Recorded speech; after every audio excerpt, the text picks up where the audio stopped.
The mineral-packed sediment torn from the Andes Mountains is now gently deposited on the river's curving banks.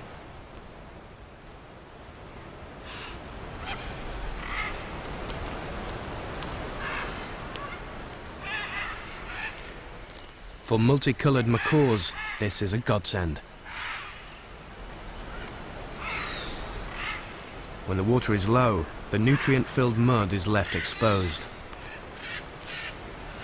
Great numbers of blue and yellow macaw meet the scarlet macaw at their favorite spots on the river bank, all with the same aim: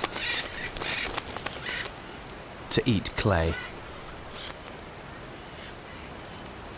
Macaws like to eat seeds and have some impressive equipment to crack them open, but seeds can be quite poisonous.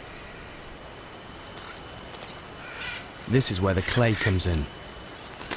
Its particles soak up these defensive toxins.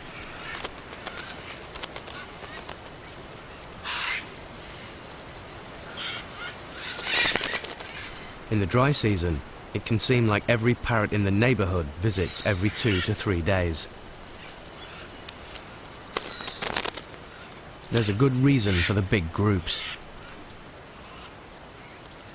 Colourful parrots stand out against these brown banks of clay, but in a group there's always a lookout